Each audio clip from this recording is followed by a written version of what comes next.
Guys, this is Sindhu Shetty. This is my second blog. ಇವತ್ತೇನಂತಂದರೆ ನಾಳೆ ನಮ್ಮ ಮಮ್ಮಿ ಬರ್ಡೇ ಇದೆ. ಸೊ ಅವ್ರಿಗೊಂದು ಸರ್ಪ್ರೈಸಾಗಿ ಗಿಫ್ಟ್ ಕೊಡೋಣ ಆ್ಯಂಡ್ ಸರ್ಪ್ರೈಸ್ ಮಾಡೋಣ ಅಂತ. ಸೊ ಇವತ್ತು ಹೆಂಗೆ ಆ್ಯಕ್ಟ್ ಮಾಡ್ತೀವಿ ಅಂದರೆ ನಾಳೆ ಅವ್ರ ಬರ್ಡೇ ಅಂತ ನಮಗೆ ಗೊತ್ತೇ ಇಲ್ಲ ಅನ್ನೋ ಥರ ಆ್ಯಕ್ಟ್ ಮಾಡ್ತೀವಿ. So this is my second blog actually. So ಏನಾದರೂ ಮಿಸ್ಟೇಕ್ ಇದೆ ಪ್ಲೀಸ್ ಕ್ಷಮಿಸಿ. ಆ್ಯಂಡ್ ಬನ್ನಿ ಅವ್ರಿಗೊಂದು ಒಳ್ಳೆ ಗಿಫ್ಟ್ ಶಾಪ್ ಮಾಡೋಣ.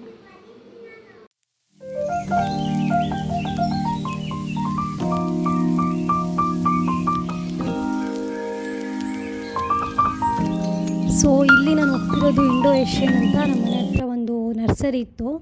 ನನ್ನ ಮಮ್ಮಿಗೆ ಪ್ಲ್ಯಾಂಟ್ಸ್ ಅಂದರೆ ಸಿಕ್ಕಾಪಟ್ಟೆ ಇಷ್ಟ. ಸೊ ಲಾಸ್ಟ್ ಇಯರ್ ಬರ್ಡೇಗೂ ನಾವು ಒಂದು ಪ್ಲ್ಯಾಂಟ್ ಗಿಫ್ಟ್ ಮಾಡಿದ್ವಿ. ಸೊ ಇವಾಗ್ಲೂ ಪ್ಲ್ಯಾಂಟ್ಸ್ ಎಲ್ಲ ಗಿಫ್ಟ್ ಮಾಡೋಣ ಅಂತ ಇಲ್ಲಿಗೆ ಬಂದು ನೋಡ್ತಾ ಇದ್ದೀವಿ.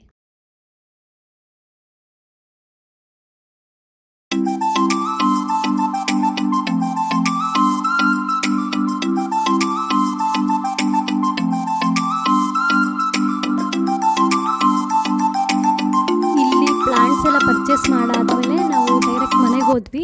ಆ್ಯಕ್ಚುಲಿ ಇದಕ್ಕಿಂತ ಮುಂಚೆ ನಾನು ನನ್ನ ತಮ್ಮ ಇಬ್ಬರು ಹೋಗಿ ಮಮ್ಮಿಗೊಂದು ಡ್ರೆಸ್ ಸೆಲೆಕ್ಟ್ ಮಾಡಿ ಸರ್ಪ್ರೈಸಾಗಿ ತಗೊಂಡಿದ್ವಿ.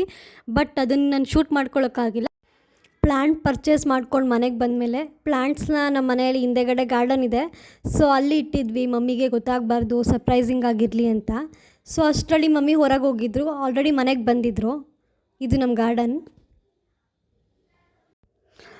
ನೈಟು ಎಲ್ಲ ಮಲ್ಕೊಂಡ್ಮೇಲೆ ಒಂದು ಸರ್ಪ್ರೈಸಿಂಗ್ ಲೆಟರ್ ಬರೆಯೋಣ ಅಂತ ಒಂದು ಲೆಟರ್ ಬರೆದು, ಸೊ ನಾನೇನು ಡ್ರೆಸ್ ತೊಗೊಂಡಿದ್ನಲ್ಲ ಅದರೊಳಗೆ ಬ್ಯಾಗ್ ಒಳಗೆ ಹಾಕಿ, ಸೊ ಅವ್ರು ಮಲಗಿದ್ರು, ಅವ್ರ ರೂಮ್ ಹತ್ರ ಇಟ್ಟು ಸರ್ಪ್ರೈಸ್ ಕೊಡೋಣ, ಬೆಳಗ್ಗೆ ಎದ್ದಿದ ತಕ್ಷಣ ಅವ್ರು ನೋಡಿದ್ರೆ ಸರ್ಪ್ರೈಸ್ ಆಗ್ತಾರೆ ಅಂತ.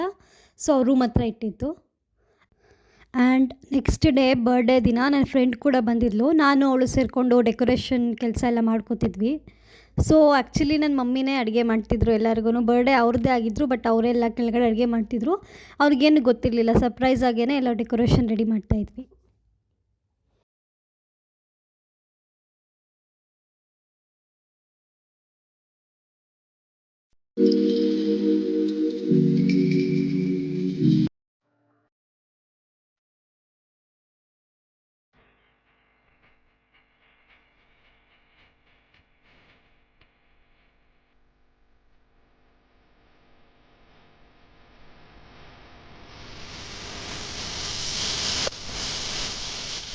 Birthday to you, happy birthday to you, happy birthday, happy birthday to you.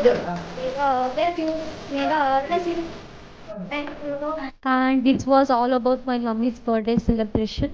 And ಈ ವಿಡಿಯೋ ನಿಮ್ಗೆ ಇಷ್ಟ ಆಗಿದ್ರೆ ಪ್ಲೀಸ್ ಲೈಕ್, ಶೇರ್ ಮತ್ತು ಸಬ್ಸ್ಕ್ರೈಬ್ ಮಾಡಿ. Thank you for watching. I love you guys.